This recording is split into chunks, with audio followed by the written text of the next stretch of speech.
1절 너희 모든 나라들아 여호와를 찬양하며 너희 모든 백성들아 그를 찬송할지어다.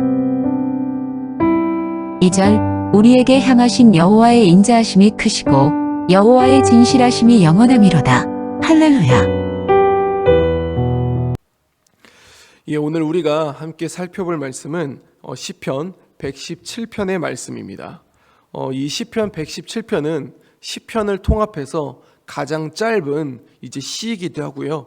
이 성경 전체를 통틀어서도 가장 짧은 장이기도 합니다. 이 2절밖에 되지는 않지만 그러나 이 시에는 정말 어마어마한 의미를 담고 있음을 우리가 알 수가 있습니다. 우리 1절부터 보면은요, 이렇게 이야기를 합니다. 너희 모든 나라들아 여호와를 찬양하며 너희 모든 백성들아 그를 찬송할지어다.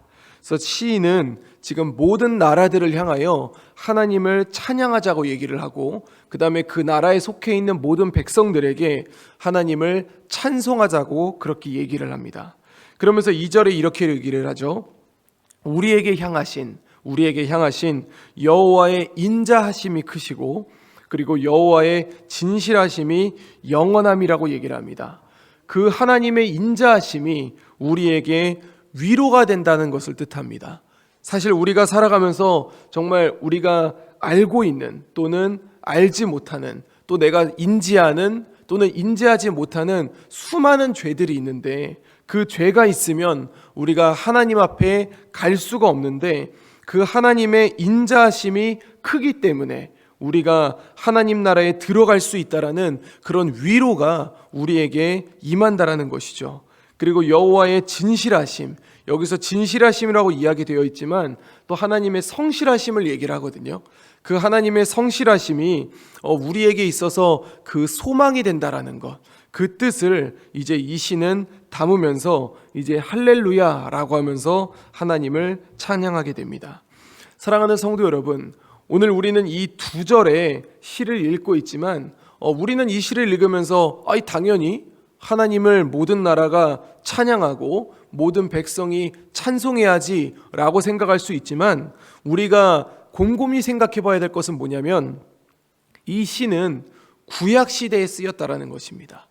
우리가 구약시대를 잘 생각해 보면 하나님의 백성이라고 한다는 것, 그리고 여호와 하나님을 섬긴다라는 것은 모든 나라가 그렇게 해당되지 않습니다.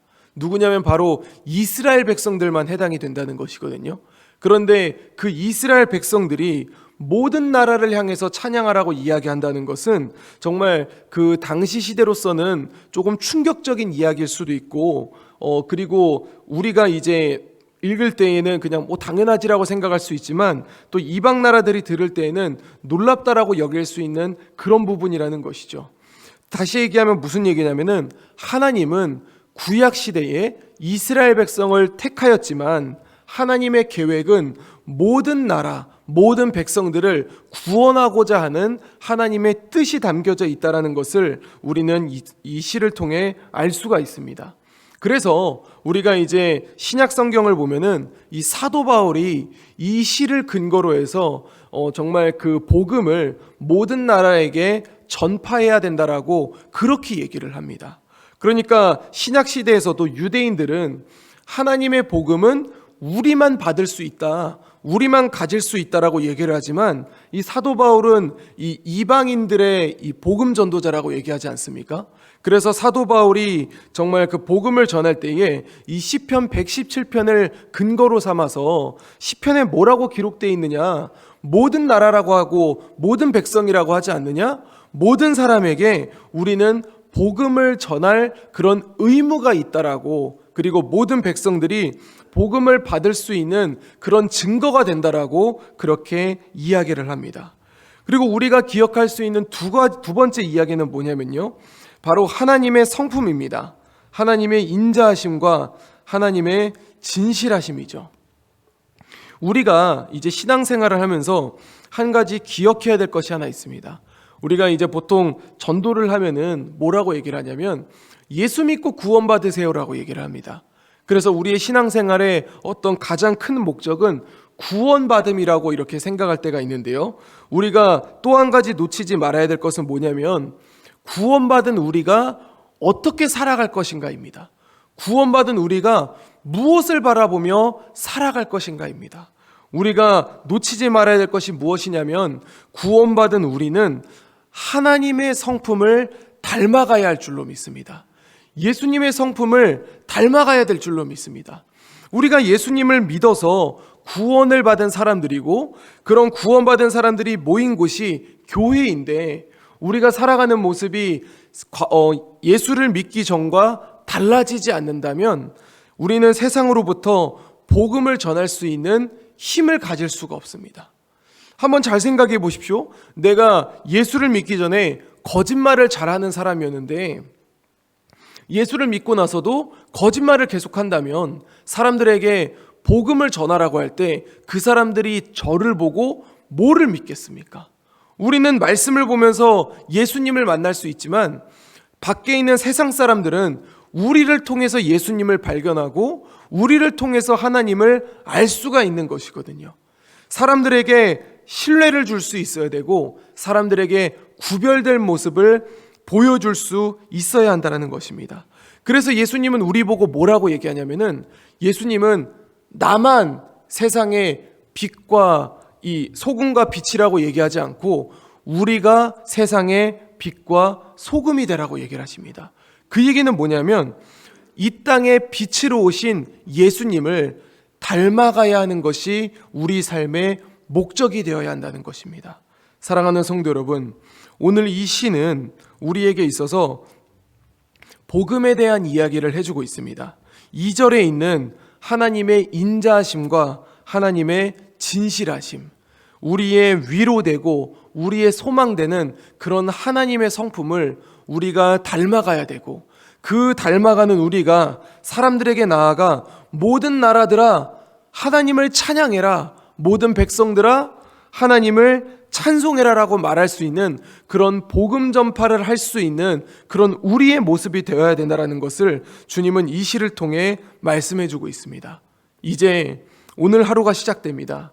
오늘 하루 우리에게 또 여러 가지의 일들이 펼쳐질 것입니다. 가정에서, 직장에서, 학교에서, 사회에서 여러 가지의 일들이 우리에게 펼쳐지겠지만 우리가 오늘 이 말씀을 잘 생각하면서 우리 스스로가 이 예수님의 성품을 닮아감으로 말미암아 우리가 정말 요즘 이 시대에는 어떻게 복음을 전해? 라고 하면서 이 복음 전파에 대해서 내려놓는 것이 아니라 내가 먼저 변화되고 그 나의 모습을 통하여서 세상 사람들의 빛이 되면서 그들에게 주님의 복음을 담대히 전할 수 있는, 그래서 세상 사람들은 복음 전파가 어렵다라고 얘기할 수 있지만 하나님의 말씀을 믿고 나아가는 우리는 담대하게 복음을 전함으로 말미암아 이 영혼 구원의 사역을 계속해서 이어나갈 수 있는 우리 재건부평교회 모든 성도님들의 하루가 될 수 있기를 우리 주 예수 그리스도 이름으로 간절히 축원드립니다.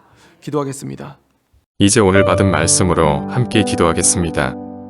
첫째, 하나님의 계획은 옛적부터 온 열방을 향해 복음을 전하고자 하심이 있었다는 것을 깨닫게 하소서.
둘째, 우리가 주님의 성품을 닮아가고자 하는 마음으로 살아가고 그런 우리의 모습이 세상의 빛과 소금이 되어 주님의 복음을 전하게 하옵소서.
이제 오늘의 기도 제목을 가지고 합심하여 기도하도록 하겠습니다.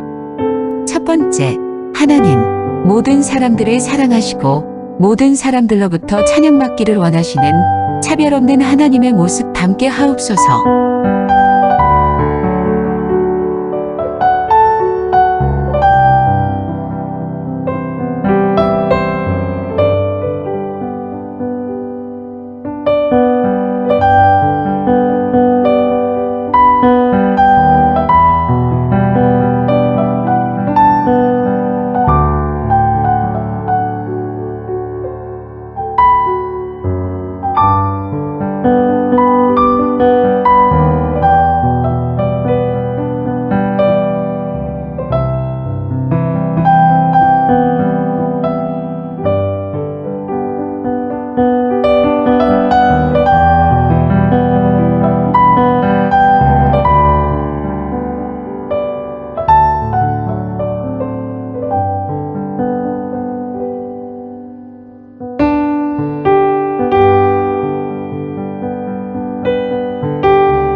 두 번째, 하나님, 하나님의 인자하심이 얼마나 큰지 우리로 하여금 깨닫게 하시고 하나님의 인자하심을 따라 살아가게 하소서.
세 번째, 하나님, 영원토록 진실하신 하나님의 모습을 보면서 흔들리지 않는 진실함으로 살아가게 하옵시고 거짓에 치우치지 않게 하소서.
이제 개인의 기도 제목을 가지고 하나님 앞에 기도하시기 바랍니다.